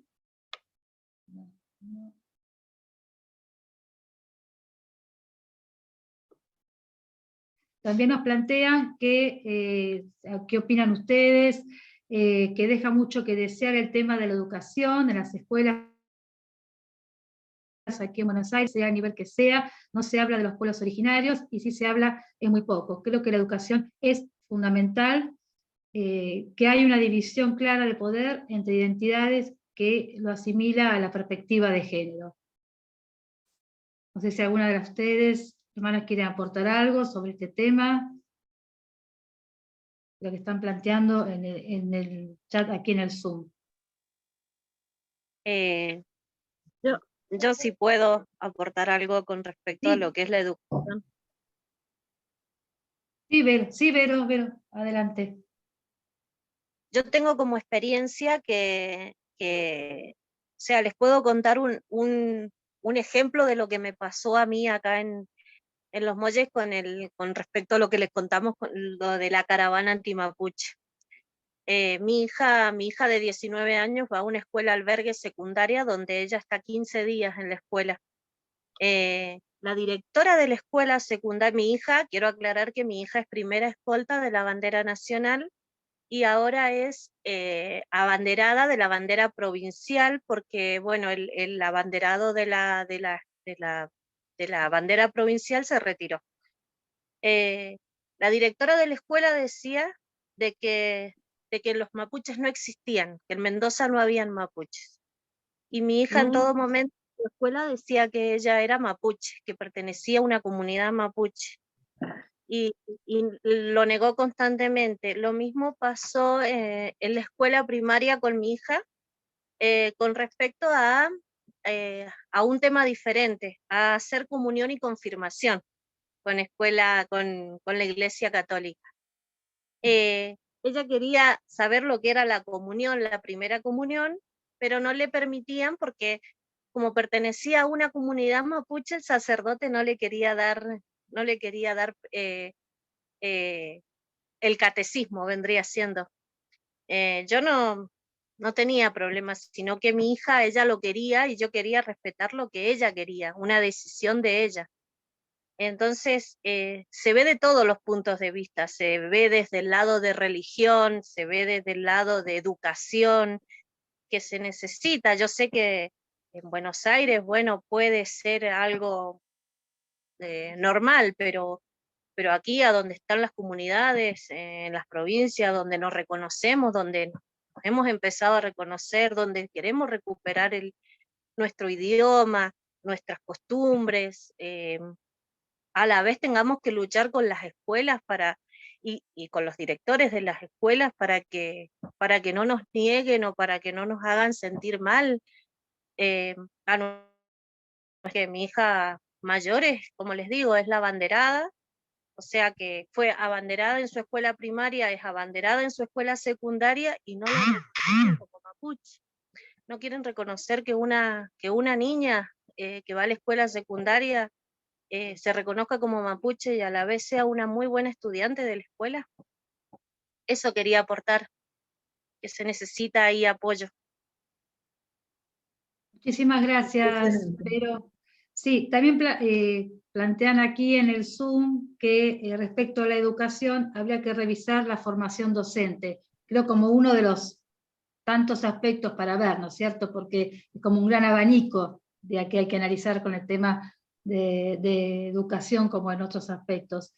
También se habla sobre la apropiación de niños, va relacionado con el tema trata. Están totalmente de acuerdo con lo que dijo Vanessa.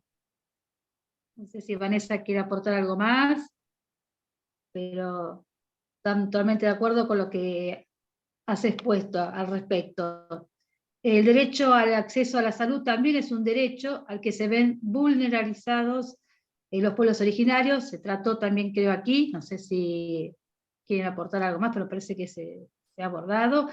Y hay una pregunta para Diolinda, si podría contar sobre la escuela de agroecología que vienen llevando adelante, dónde funciona.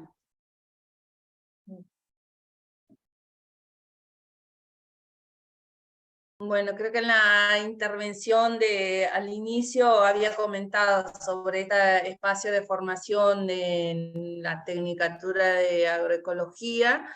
Es así, con una modalidad no como quisiéramos, no es reconocida, digamos, formalmente, es una gestión más que nada de pulmón del movimiento, y donde han pasado muchos compañeros y compañeras desde el 2007 hasta el día de hoy, que sigue en pleno desarrollo. Es un espacio donde no hay un profesor o una profesora, ¿no? Somos compañeros y compañeras que o venimos de años de militancia en la organización y algunos talleristas sí, de algunos temas específicos, y los compañeros que egresan y pasan el proceso y las compañeras que pasan el proceso de formación, si se quieren sumar después a ser parte de la coordinación política pedagógica de la escuela, se suman, y así se ha ido como ampliando también esa gran mochila y responsabilidad, ¿no? Del compartir y del que los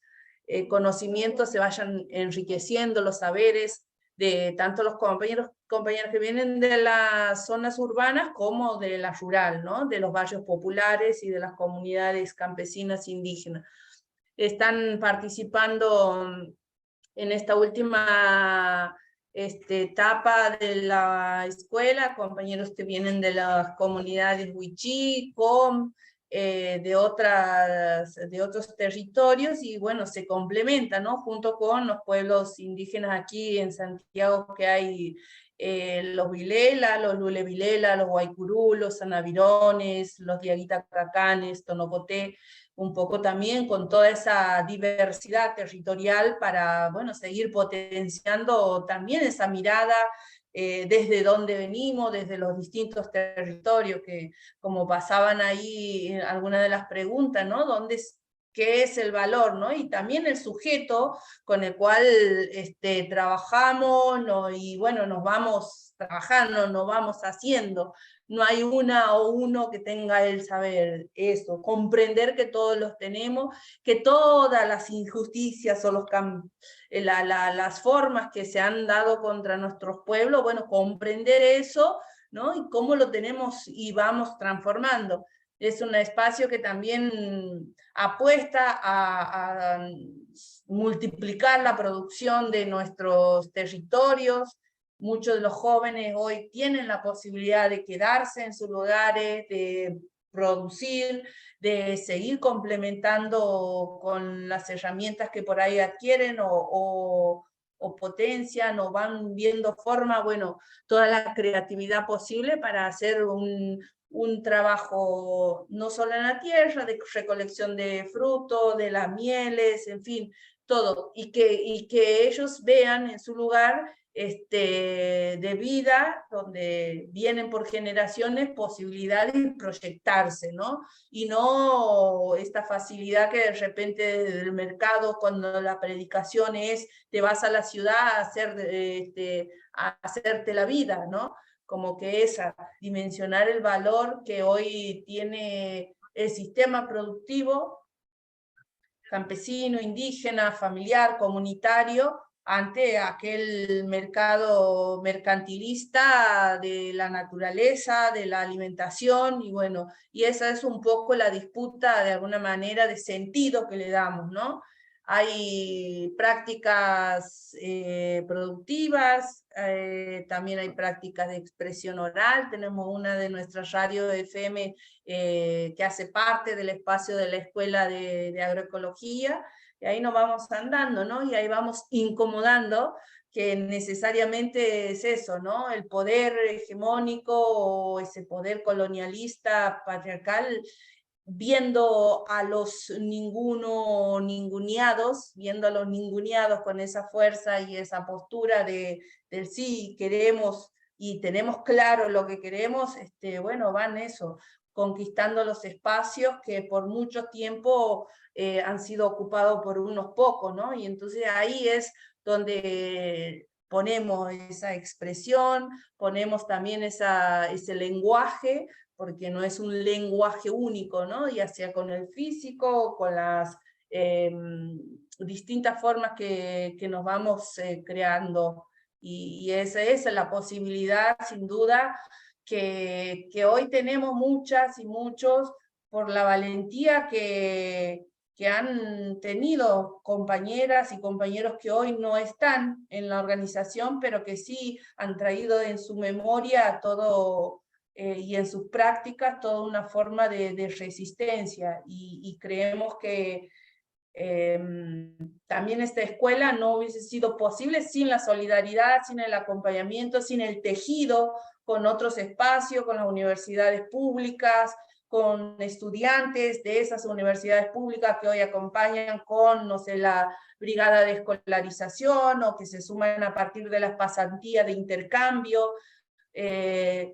Y esos, bueno, nos vamos haciendo, ¿no? Nos vamos ahí de distintos lugares haciendo ese tejido que son necesarios para la resistencia y seguir achicando de alguna manera las distintas brechas de desigualdad, ¿no? Cuando se habla por ahí quizás de la transversalización de política de género, ¿no? Se tiene que transversalizar sin duda en todos los espacios, en todos los ámbitos, porque hay inequidad en todos los lugares. Y más desde la ruralidad, que siempre han estado, bueno, arréglense como puedan más o menos, pero que en estos últimos tiempos hemos podido colectivamente y de forma organizada con distintos procesos que hay en el país, lograr algunas herramientas que nos permitan tener también un poquito más de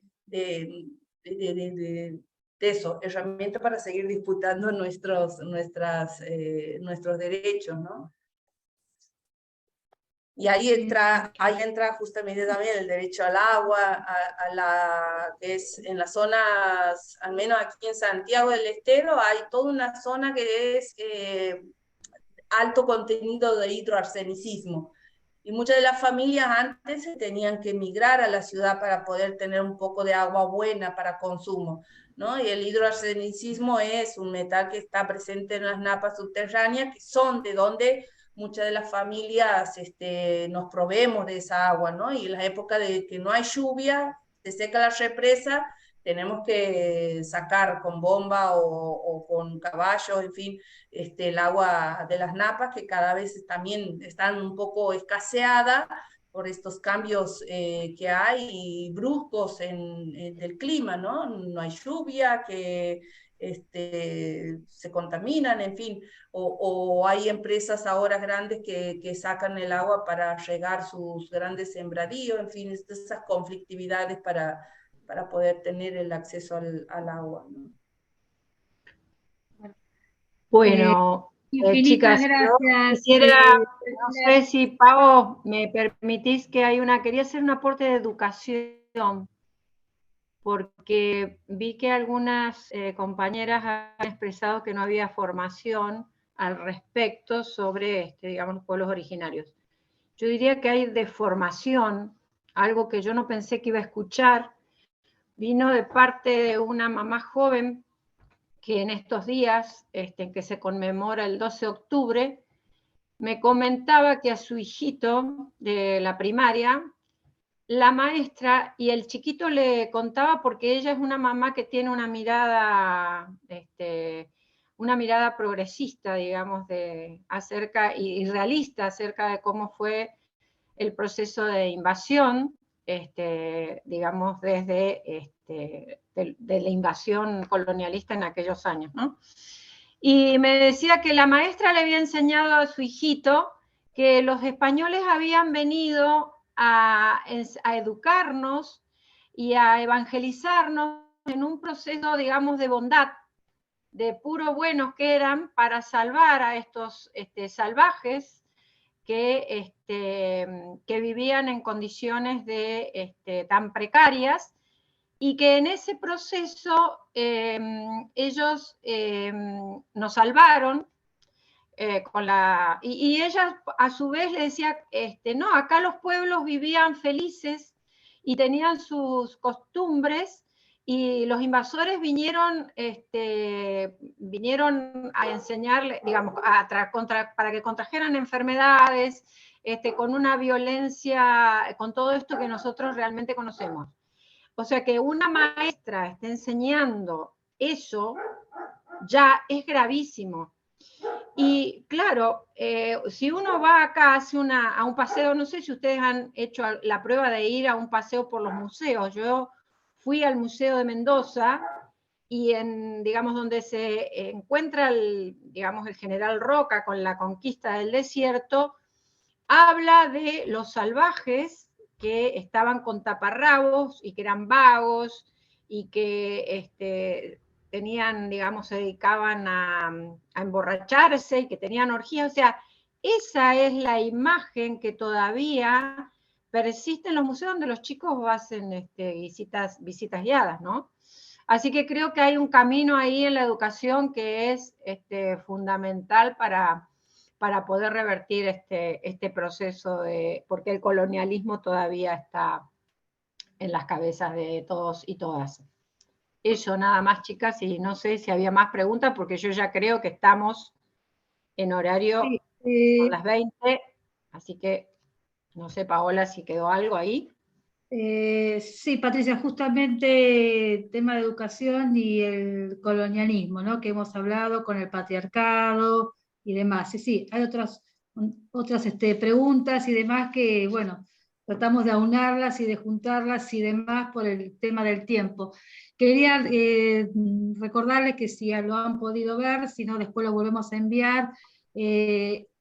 Colocamos 2 links que esos links los van a llevar a las recomendaciones General 39, que se habló aquí, hablaron todas, de distintos aspectos, sobre todo Sonia, ¿sí? Allí van a encontrar que el comité de la CEDAW emitió la recomendación General 39 sobre los derechos de las mujeres y las niñas indígenas, y como dijo Sonia y las demás hermanas, la recomendación aplica para mujeres, jóvenes y niñas indígenas que habitan dentro y fuera del territorio comunitario. El documento resalta el rol de las mujeres indígenas como líderes, portadoras de conocimiento y cultura para sus comunidades y el mundo, como una síntesis, ¿no? de este documento. Bueno, muchísimos agradecimientos para todas, felicitaciones, mucha fuerza, y sobre todo el trabajo colectivo que necesitamos seguir haciendo entre todas, entre todos y entre todes. Así que gracias, gracias, gracias de parte de toda la Secretaría de Género, el nombre es más largo, ya sé, María Elena, creo, de la PDH, realmente nos llevamos muchísimo conocimiento y también muchísimas herramientas para trabajar y para seguir apostando en nuestro territorio, seguir construyendo hacia el buen vivir, hacia el bien común. Creo que allí vamos, a pesar de todas las cuestiones que hemos hablado, si no, nos estaríamos todas aquí en este momento, hoy, a esta hora. Gracias, gracias, gracias. Les paso la palabra a mis compañeras. Patricia, Paola, le invitamos a María Elena, si nos cuenta cómo sigue esto, ¿sí? ¿Qué va a pasar? Si es que nos encontramos el miércoles que viene, ¿qué vamos a abordar? Bueno, la verdad, un agradecimiento muy grande a las 3 compañeras, a Diolinda Carrizo, a Verónica Garro, a Sonia Ivanov. La verdad, muy, muy interesante. Arriba los corazones, está diciendo Dora Barrancos últimamente, cada vez que nos encontramos, porque necesitamos recuperar energía para enfrentar lo que se viene. Así que, y bueno, y tenemos el 20 de septiembre un nuevo encuentro. El 27 vamos a invitar a las compañeras que viven cerca de la Ciudad de Buenos Aires a participar de un acto de la entrega de los premios Dignidad que se hace en el Centro Cultural de la Cooperación, o sea que el 27 no vamos a dar la clase, y el cierre va a ser justamente el 4 de octubre. En el cierre vamos a hacer una evaluación general del curso, y vamos a hacer una encuesta que un poco va a ser el testimonio para quienes quieran después pedir el certificado. Eso va a ser el 4 de octubre. Así que aviso esto, si el 20 nos encontramos aquí, y tenemos un encuentro muy especial porque es con otra temática que tiene que ver con otras formas de violencia, que son las víctimas de las redes, las sobrevivientes en realidad de las redes de trata y explotación sexual. Y van a estar con nosotras Diana Mafía y Graciela Collantes, digamos, abordando otro tipo de violencias, ¿no? Yo no sé si las tres compañeras quieren decir una palabra, un saludo, las tres panelistas, y cerramos con ellas, ¿eh? Sí, María Un Elena, y también saludo. agradecerle a Vanessa su participación, sus Así aportes. Así es, ¿Se especialmente. quieren desmutear? Nos desmuteamos todas y nos saludamos entonces. Gracias, Gracias, Sonia. Patri. Gracias. Gracias, Diolinda. Gracias a Daniela. todas. Ay, Gracias. a todas, Gracias. Gracias, eterna. Jalialia, Perdón. queremos decir Mirá, Janina Jalialia. Vargas. Está en el Jalialia. sur del país. las esperamos acá, la Vero seguro que las espera ahí en el Loft, que es un lugar precioso, recomendable, y ella sí ahí educa, hace docencia, la Vero con su compañero, porque mientras se puede comer un rico chivito, ellos te cuentan la historia de la comunidad, y la verdad que ellos han encontrado un medio de resiliencia para ponerle, para hacer resistencia ante tanto odio. Le han encontrado la vuelta y es muy, muy, muy positivo eso. Vamos a los Maravilloso. voces entonces, ¿no? Allá vamos, muy maravilloso. Ya, ahí está, Vamos. ahí está. Allá En el vamos. norte decimos Jalialia, y en el sur podemos decir Jalialia también. Peucayal. ¿Cómo es? Peucayal. Peucayal también. Eucayal. Eucayal. Prometo aprender bien después. Ahora no lo voy a decir para no quedar. No. Tarea para el hogar. Tenemos que Tarea para aprender. el hogar. De Olinda, Eso. un abrazo. Santiago del Estero presente, Catamarca, cuadritos de distintas provincias. Así que un abrazo, nos vemos el miércoles que viene. Marichihueu para Disculpen, fuerza ¿podría y hacer una mucho Nehuen. consulta? Perdón, Sí. estoy sin cámara. Marichihueu, claro, porque no me Marichihueu, funciona. venceremos, ¿no?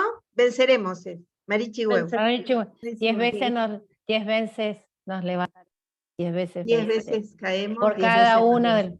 porque siempre los muertos están del mismo lado, ¿no? Estamos transitando el juicio de Rafita Nahuel Yem, y digamos que ahí los compañeros de la PDH están haciendo todo el acompañamiento a sus padres, así que hay mucho Nehuen todavía dando vueltas. Así que les Fuerza. agradezco mucho y que anden bien, a disposición. Gracias, Sonia. Un Gracias, abrazo. Sonia. ¿Puedo hacer una Gracias por consulta? este recuerdo. Por favor. Marichihueu. Perdón, estoy Marichihueu. sin cámara porque no me funciona la cámara. A ver, Pero quería hacer una Andrés, consulta, dale. ¿puede ser?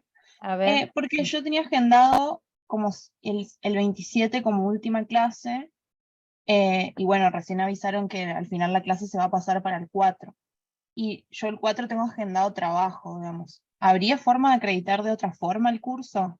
Pueden Sí. seguir la clase después, queda grabada Claro. en el YouTube o en el Facebook del APDH Argentina, así que lo pueden, justamente quedan grabadas las clases, Claro, los módulos pero para por que el ustedes examen puedan acceder. consultado. No, por la encuesta, vos mandanos un mail explicando que no Sí. podés venir y te mandamos Claro. la encuesta. ¿Eh? Ah, bueno, ¿y la evaluación es esa encuesta? ¿O Es No, una no, evaluación grupal, colectiva, no es Ah. una evaluación tradicional. claro. Bueno, entonces me comunico por mail Sí, para y esa te fecha. mandamos. Bueno, Perfecto. muchas gracias, muy amable. Gracias Adiós. a ustedes. Gracias a Que todos. tengan buenas noches. Sí. Buenas noches a todas. Abrazo. Chao, buenas noches.